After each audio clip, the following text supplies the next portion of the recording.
નમસ્કાર મિત્રો, અમારા વિડીયોમાં આપ સૌનું હાર્દિક સ્વાગત છે. મિત્રો, આજે આપણે વાત કરવાના છીએ. કહેવાય છે કે સરહદ પર ઊભેલો સૈનિક માત્ર પોતાના પરિવાર માટે નથી જીવતો, એ આખા દેશના કરોડો પરિવારની સુરક્ષા માટે જીવતો હોય છે. પણ ક્યારેક એ સૈનિકના જીવનમાં એવો દિવસ આવે છે જ્યારે એક તરફ તેનું પોતાનું ઘર તેને બોલાવતું હોય છે અને બીજી તરફ માતૃભૂમિ. આજે હું તમને ગુજરાતના એક નાનકડા ગામના એવા જ એક સૈનિકની વાર્તા કહેવા જઈ રહ્યો છું, જેણે પોતાની 7 વર્ષની દીકરીને આપેલું વચન પૂરું કરવા માટે રજા લઈને ઘરે આવવાનું નક્કી કર્યું હતું. પરંતુ રસ્તામાં તેને દેશનો એવો સંદેશો મળ્યો કે તેણે પોતાના જીવનનો સૌથી મોટો નિર્ણય લીધો. ગુજરાતના બનાસકાંઠાના એક નાનકડા ગામમાં વિક્રમસિંહ નામનો યુવાન રહેતો હતો. ઘરમાં વૃદ્ધ માતા જીવાબા, પત્ની મીના અને 7 વર્ષની નાનકડી દીકરી કાવ્યા હતી. વિક્રમસિંહના પિતા પણ સેનામાં હતા અને જ્યારે વિક્રમ માત્ર 12 વર્ષનો હતો ત્યારે તેના પિતાનું અવસાન થયું હતું. પિતાના જૂના લશ્કરી કપડાં અને એક મેડલ આજે પણ ઘરની લાકડાની પેટીમાં સાચવીને રાખવામાં આવ્યા હતા. વિક્રમ બાળપણમાં ઘણીવાર એ પેટી ખોલતો, પિતાનો મેડલ હાથમાં લેતો અને માતાને પૂછતો, "માં, બાપુજી આ કપડાં પહેરીને ક્યાં જતા હતા?" જીવાબા આંખોમાં આંસુ રોકીને કહેતા, "દીકરા, તારા બાપુજી દેશની રક્ષા કરવા જતા હતા." બસ એ દિવસથી વિક્રમના મનમાં એક જ સપનું હતું કે મોટો થઈને તે પણ સૈનિક બનશે. ગામના ઘણા લોકો તેને કહેતા કે સૈનિકની નોકરીમાં જીવવાનું જોખમ છે. ઘરમાં એક જ દીકરો છે, બીજી કોઈ નોકરી કરી લે. પરંતુ વિક્રમ હસીને કહેતો, "જો દરેક માતા પોતાના દીકરાને રોકી લેશે તો સરહદ પર કોણ ઊભું રહેશે?" વર્ષો વીત્યા અને વિક્રમસિંહ સેનામાં ભરતી થયો. ટ્રેનિંગ પૂરી કરીને જ્યારે પહેલી વાર યુનિફોર્મ પહેરીને ગામમાં આવ્યો ત્યારે જીવાબાએ તેના માથા પર હાથ મૂક્યો અને કહ્યું, "આજે મને એવું લાગે છે કે તારા બાપુજી ફરી મારી સામે ઊભા છે." થોડા વર્ષો પછી વિક્રમના લગ્ન મીના સાથે થયા અને તેમના ઘરે એક દીકરીનો જન્મ થયો. વિક્રમે તેનું નામ કાવ્યા રાખ્યું. કાવ્યા વિક્રમનો જીવ હતી. જ્યારે પણ વિક્રમ રજા લઈને ઘરે આવતો ત્યારે કાવ્યા આખો દિવસ તેના ખભા પર બેસીને ગામમાં ફરતી. રાત્રે પિતાની બાજુમાં સૂતી અને વારંવાર એક જ પ્રશ્ન પૂછતી, "પપ્પા, તમે મને છોડીને સરહદ પર કેમ જાઓ છો?" વિક્રમ તેને છાતી સાથે લગાવીને કહેતો, "બેટા, હું તને એકલીને બસાવવા નથી જતો, હું તારા જેવી લાખો દીકરીઓને બસાવવા જાઉં છું." કાવ્યાએ કદાચ એ વાતની ઊંડાઈ સમજતી નહોતી, પરંતુ તે પોતાના પિતાની મૂછ પકડીને હસતી અને કહેતી, "પણ તમે જલ્દી પાછા આવજો." વિક્રમ દરેક વખતે કહેતો, "વસન છે બેટા." એક દિવસ વિક્રમની પોસ્ટિંગ દેશની એક અતિ સંવેદનશીલ સરહદ પર થઈ. ત્યાં ઠંડી એટલી ભયંકર હતી કે રાત્રે પાણી પણ બરફ બની જતું. દિવસો સુધી પરિવાર સાથે વાત ન થઈ શકતી. ક્યારેક નેટવર્ક મળતું તો વિક્રમ માત્ર 2 મિનિટ માટે ઘરે ફોન કરતો. મીના પૂછતી, "તમે જમ્યા?" અને વિક્રમ હંમેશા હસીને કહેતો, "હા, અહીં તો રાજા જેવું ખાવાનું મળે છે." જ્યારે હકીકતમાં ઘણીવાર સતત પેટ્રોલિંગના કારણે ઠંડો ખોરાક ખાઈને જ દિવસ પસાર કરવો પડતો. વિક્રમ ક્યારેય ઘરમાં પોતાની મુશ્કેલી કહેતો નહોતો, કારણ કે તેને ખબર હતી કે તેની એક મુશ્કેલીની વાત તેની માતા અને પત્નીની ઘણી રાતોની ઊંઘ છીનવી લેશે. એક સાંજે કાવ્યાએ ફોન પર કહ્યું, "પપ્પા, આવતા મહિને મારી સ્કૂલમાં કાર્યક્રમ છે. હું ભારત માતા બનીશ. વિક્રમ ખુશ થઈ ગયો અને બોલ્યો, અરે વાહ મારી દીકરી, ભારત માતા બનશે? કાવ્યાએ કહ્યું, હા પપ્પા, પણ મેડમે કહ્યું છે કે દરેક બાળકના મમ્મી પપ્પા કાર્યક્રમમાં આવશે. તમે પણ આવશો ને? વિક્રમ થોડી ક્ષણ માટે મૌન થઈ ગયો, કારણ કે છેલ્લા ઘણા મહિનાથી તેને રજા મળી નહોતી. સામે કાવ્યાનો નાનો અવાજ ફરી આવ્યો, પપ્પા, તમે નહીં આવો? વિક્રમની આંખો ભીની થઈ ગઈ. તેણે તરત કહ્યું, હા, આવીશ બેટા. આ વખતે તારા પપ્પા જરૂર આવશે. કાવ્યા ખુશ થઈને બૂમ પાડી, મમ્મી, પપ્પા આવશે. એ રાત્રે વિક્રમ લાંબા સમય સુધી બંકરમાં બેઠો રહ્યો. હાથમાં કાવ્યાનો ફોટો હતો અને ચહેરા પર સ્મિત હતું. બીજા દિવસે તેણે રજા માટે અરજી કરી. થોડા દિવસ પછી તેની રજા મંજૂર થઈ ગઈ. વિક્રમે ઘરે ફોન કરીને કોઈને કહ્યું નહીં. તેણે વિચાર્યું કે અચાનક કાર્યક્રમના દિવસે સ્કૂલમાં પહોંચી કાવ્યાને સરપ્રાઈઝ આપશે. વિક્રમના સાથી સૈનિક અર્જુને પૂછ્યું, ઘરે જઈ રહ્યો છે તો આટલો ખુશ કેમ છે? વિક્રમે કાવ્યાનો ફોટો બતાવીને કહ્યું, મારી દીકરીને વચન આપ્યું છે. આ વખતે તેનું વચન તૂટવા નહીં દઉં. વિક્રમની રજા શરૂ થવાની હતી તેના એક દિવસ પહેલાં રાત્રે અચાનક કેમ્પમાં એલાર્મ વાગ્યું. સરહદ નજીક શંકાસ્પદ હિલચાલ જોવા મળી હતી. તમામ સૈનિકોને તરત તૈયાર થવાનો આદેશ મળ્યો. વિક્રમ પણ હથિયાર લઈને પોતાની ટીમ સાથે નીકળી ગયો. આખી રાત પેટ્રોલિંગ ચાલ્યું, પરંતુ સવાર સુધી સ્થિતિ સામાન્ય થઈ ગઈ. અધિકારીએ કહ્યું, વિક્રમ, તારી રજા શરૂ થઈ ગઈ છે. તું જઈ શકે છે. વિક્રમે પોતાના સાથીઓને સલામ કરી અને કહ્યું, 2 અઠવાડિયા પછી મળીશું. અર્જુને હસીને કહ્યું, દીકરીને અમારી તરફથી પણ સલામ કહેજે. વિક્રમ સૈનિક વાહનમાં નજીકના રેલવે સ્ટેશન તરફ નીકળ્યો. તેના ખિસ્સામાં કાવ્યા માટે નાની ઢીંગલી હતી અને બેગમાં ભારત માતાના કાર્યક્રમ માટે એક નાનકડો તિરંગો હતો. રસ્તામાં તે વારંવાર ઘડિયાળ જોઈ રહ્યો હતો. જો સમયસર ટ્રેન મળી જાય તો બીજા દિવસે સવારે ગામ પહોંચી શકે તેમ હતો. પરંતુ વાહન હજુ સરહદી વિસ્તારમાંથી બહાર નીકળ્યું નહોતું. ત્યાં જ વાયરલેસ પર સંદેશ આવ્યો, તમામ યુનિટ સાવધાન, સરહદ નજીક મોટી ઘૂસણખોરીની આશંકા. નજીકની તમામ ટીમો તાત્કાલિક પાછી ફરે. ડ્રાઈવરે વિક્રમ તરફ જોઈ અને કહ્યું, સાહેબ, તમારી તો રજા છે. હું તમને સ્ટેશન મૂકી આવું. આદેશ ડ્યુટી પર રહેલી ટીમ માટે છે. વિક્રમ ચૂપ થઈ ગયો. તેની આંખ સામે કાવ્યાનો ચહેરો આવ્યો. પપ્પા, તમે આવશો ને? તેના કાનમાં દીકરીનો અવાજ ગૂંજી રહ્યો હતો. એક તરફ ટ્રેનનો સમય અને બીજી તરફ વાયરલેસ પર સતત આવતા સંદેશા.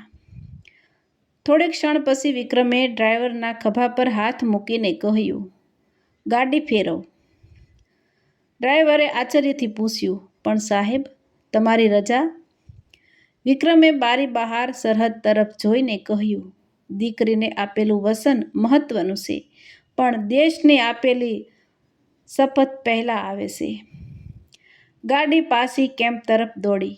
વિક્રમ કેમ્પમાં પહોંચ્યો ત્યારે અધિકારીએ કહ્યું, વિક્રમ, તારે પાછા આવવાની જરૂર નહોતી. વિક્રમે જવાબ આપ્યો, સર, મારા સાથીઓ અહીં લડી રહ્યા હોય અને હું ટ્રેનમાં બેસીને ઘરે જાઉં તો આખી જિંદગી મારી દીકરીની આંખમાં જોઈ નહીં શકું. થોડા જ સમયમાં વિક્રમ પોતાની ટીમ સાથે આગળ વધ્યો. રાત્રિનો અંધકાર હતો. બરફીલો પવન ફૂંકાતો હતો. અચાનક દૂરથી ગોળીબાર શરૂ થયો. તમામ સૈનિકોએ પોઝિશન લીધી.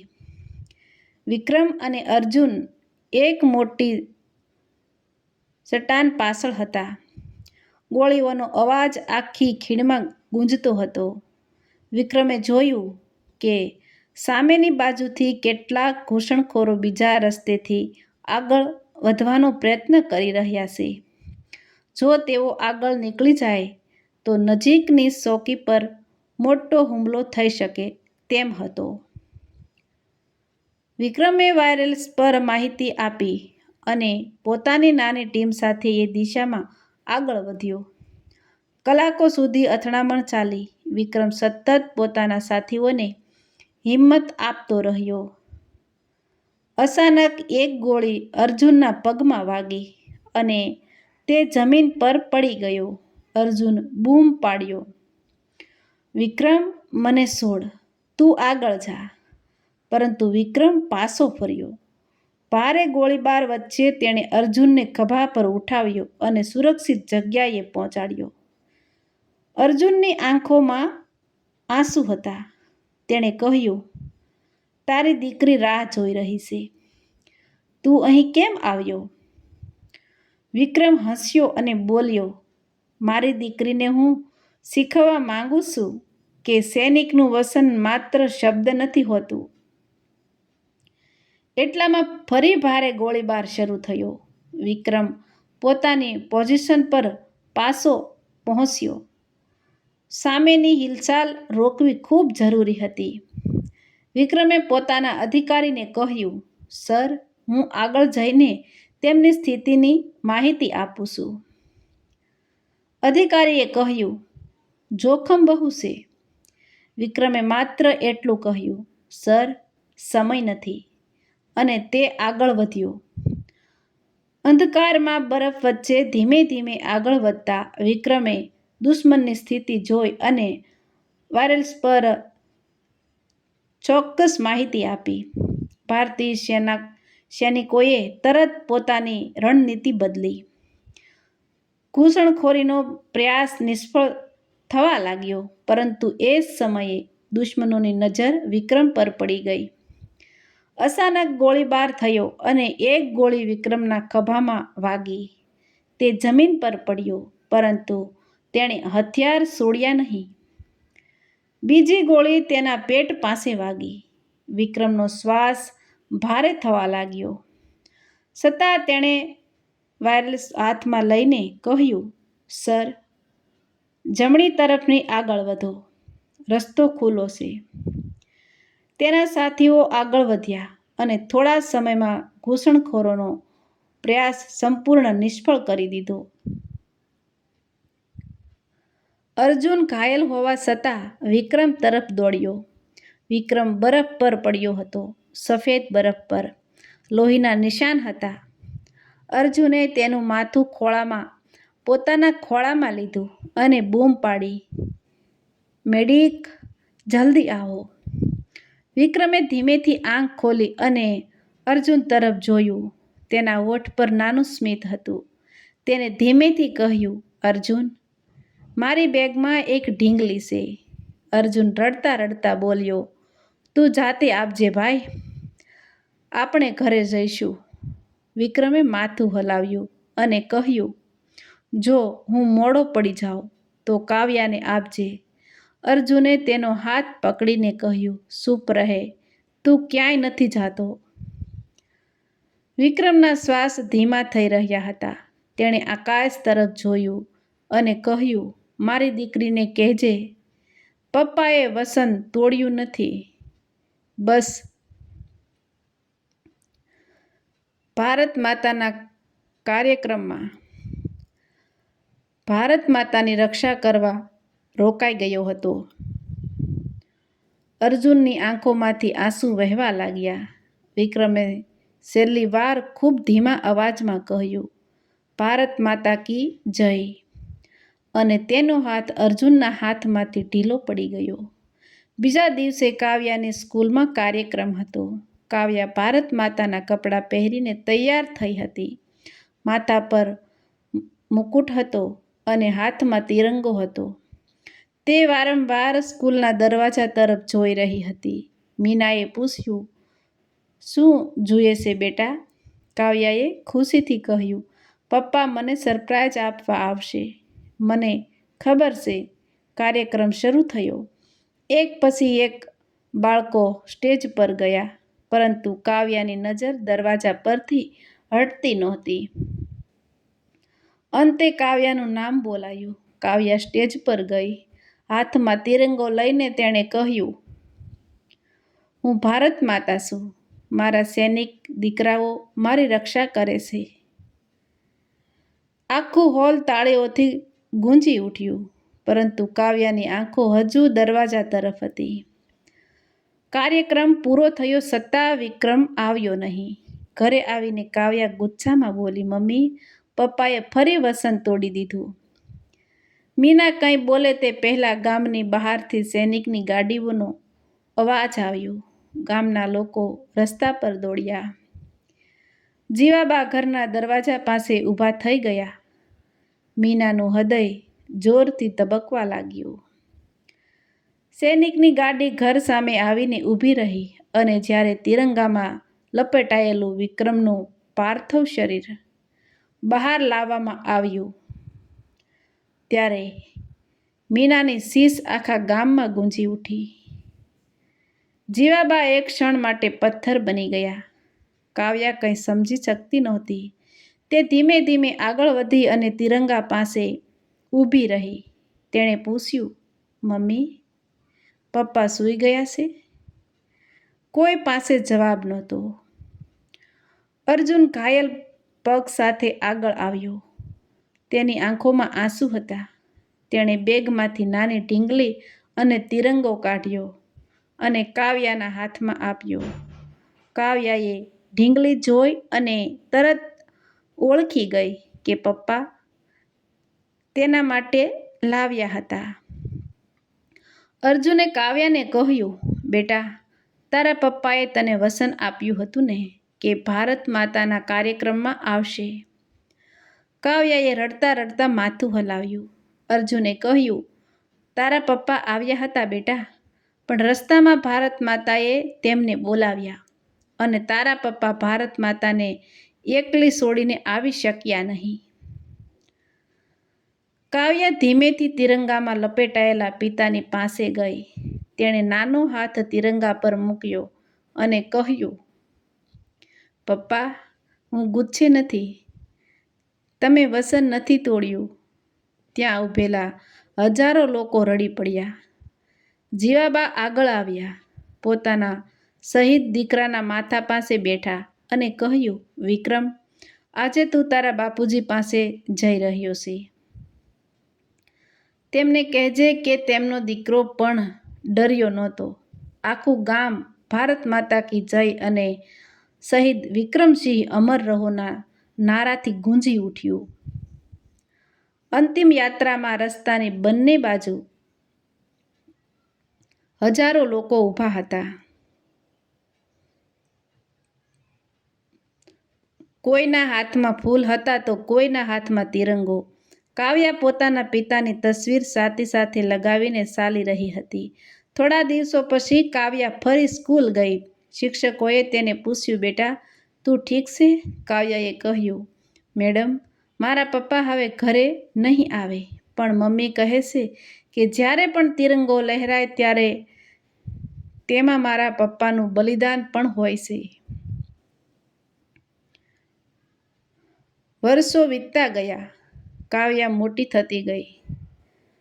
તેના રૂમમાં રમકડાં કરતાં વધુ તેના પિતાની તસવીરો હતી. દર વર્ષે પિતાના બલિદાનના દિવસે તે એ જ ઢીંગલી અને નાનો તિરંગો લઈને સ્મારક પાસે જતી.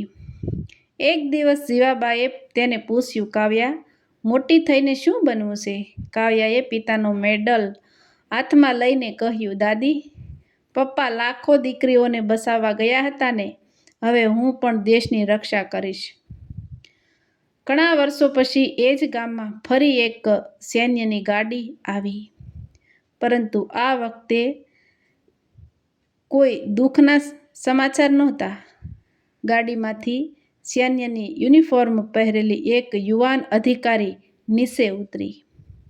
ગામના લોકો આશ્ચર્યથી જોઈ રહ્યા હતા. એ કાવ્યા હતી, વિક્રમસિંહની નાનકડી દીકરી. આજે દેશની સેનામાં અધિકારી બનીને ગામમાં પાછી આવી હતી. કાવ્યા સીધી પોતાના પિતાના સ્મારક પાસે ગઈ, સલામ કરી અને ધીમેથી કહ્યું, પપ્પા, તમે કહ્યું હતું ને કે તમે મારા જેવી લાખો દીકરીઓને બસાવવા જાઓ છો.